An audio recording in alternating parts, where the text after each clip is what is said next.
बिस्मिल्लाहिर्रहमानिर्रहीम। तमाम तारीफ़ें अल्लाह के लिए, दरूद व सलाम मोहम्मद व आले मोहम्मद के लिए। अस्सलामु अलैकुम अज़ीज़ान मोहतरम, उम्मीद है आप सब लोग खैरियत से होंगे। आज मैं आपके सामने अमीरुल मोमिनीन अली इब्न अबी तालिब अलैहिस्सलाम के उन कलामात को बयान करने जा रही हूँ जो उन्होंने अपने सहाबी जनाब नौफ से फरमाए थे। और इस सिलसिले में रावी जो है वो जनाब नौफ खुद ही हैं। वो फरमाते हैं कि एक मरतबा एक शब मैंने अमीरुल मोमिनीन अली इब्न अबी तालिब अलैहिस्सलाम को देखा कि वो फर्श ख्वाब से उठे, एक नजर सितारों पर डाली और फिर मुझसे फरमाने लगे, ए नौफ, सोते हो या जाग रहे हो? मैंने फौरन कहा कि या अमीरुल मोमिनीन, मैं जाग रहा हूं।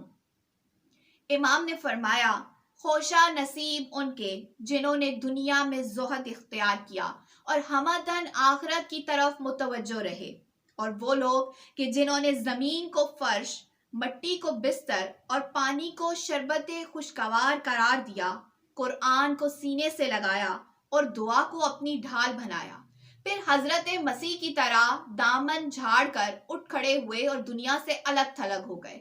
मौला फरमाते हैं कि ए नौफ, हजरत दाऊद अलैहिस्सलाम रात के ऐसे ही एक हिस्से में उठे और फरमाया कि ये वो घड़ी है कि जिसमें बंदा जो भी दुआ मांगे वो मुस्तजाब होगी, सवा उस शख्स के जो सरकारी टैक्स वसूल करने वाला या लोगों की बुराइयां करने वाला या किसी जालिम हुकूमत की पुलिस में हो या फिर सारंगी या ढोल ताशा बजाने वाला हो।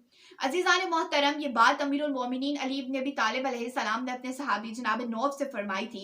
लेकिन इस पे अगर हम गौर व फिक्र करें तो हमें अपनी ज़िंदगी गुजारने और खुदावंद आलम का कुर्ब हासिल करने के बेहतरीन ज़रिए नज़र आते हैं। अगर हम इस मौला की कलामात पे गौर करके अपनी ज़िंदगी गुजारने की कोशिश करेंगे तो इंशाअल्लाह कि हम खुदावंद आलम का भी कुर्ब हासिल कर लेंगे और उसके रसूल और उनकी पाक व पाकीज़ा आल की रज़ा और खुशनुदी भी हमारा मुकद्दर होगी। आमीन या रब्बिल आलमीन। अल्लाहुम्मा सल्ली अला मुहम्मदिन व आले